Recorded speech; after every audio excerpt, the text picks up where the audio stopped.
Un après-midi tranquille, la vie de l'agent de police Jonathan Parker a basculé en une fraction de seconde.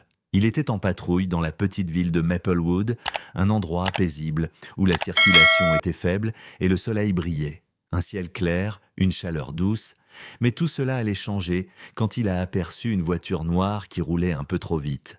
Vous savez, ce genre de situation où un policier trouve un prétexte pour exercer son autorité. Eh bien, Jonathan ne l'a pas laissé passer. Il a allumé ses gyrophares et a fait signe à la voiture de se garer. La voiture s'est arrêtée sans résistance et il s'est approché avec cet air confiant, presque trop sûr de lui. Mais voilà, au volant, ce n'était pas un simple conducteur. C'était une femme dans la quarantaine, vêtue d'un uniforme militaire impeccable. Le colonel Sarah Black, un officier de l'armée, une femme dure, respectée, et surtout une femme qui n'avait aucune intention de se laisser intimider. Jonathan s'est penché pour frapper à sa fenêtre, lui demandant ses papiers. Il lui a demandé si elle savait pourquoi il l'arrêtait. Sarah, calme comme un lac tranquille, lui a répondu avec politesse, mais avec une froideur qui ne laissait rien deviner de ses pensées. Mais Jonathan, lui, avait déjà pris sa décision. Il avait décidé qu'elle était coupable juste à cause de son regard, peut-être même de son uniforme militaire. Il a commencé à l'accuser de conduite erratique, un peu comme si c'était son droit. Et là vous vous dites, mais pourquoi ça aurait mal tourné? Eh bien, Sarah savait exactement quoi faire. Elle n'a pas répondu sur le ton de la dispute, non.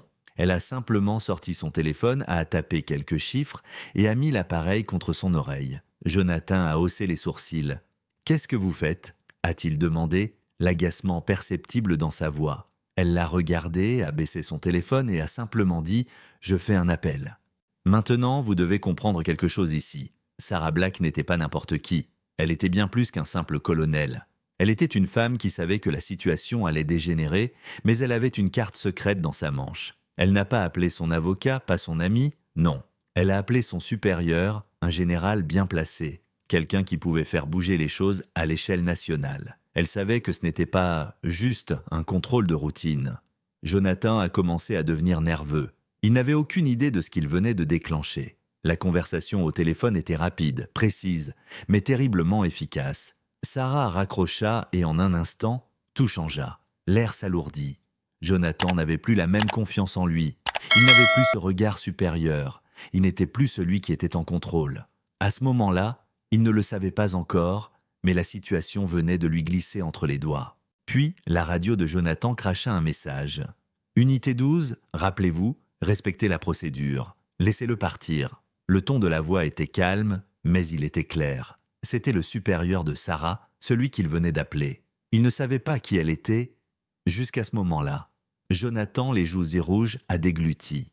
Il a regardé Sarah dans les yeux, ne sachant plus quoi dire. « Je suis désolé » balbutia-t-il, en baissant la tête. Mais Sarah n'avait pas besoin de ses excuses.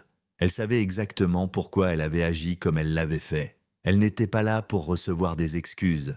Elle voulait seulement être traitée avec respect. Elle n'a pas dit un mot de plus, a démarré sa voiture et est repartie, laissant Jonathan là, figé, avec une prise de conscience brutale. La scène était presque cinématographique, n'est-ce pas? Jonathan debout, au milieu de la rue déserte, avec tout le poids de sa naïveté qui lui écrasait la poitrine.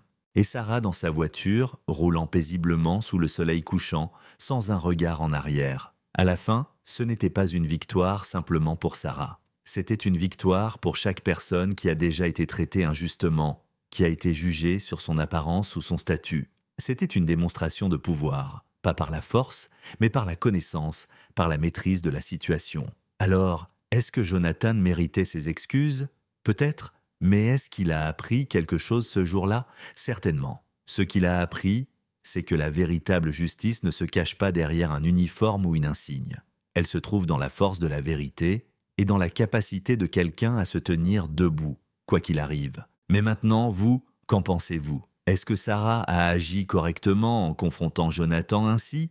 Est-ce que l'autorité de la police devrait être plus contrôlée?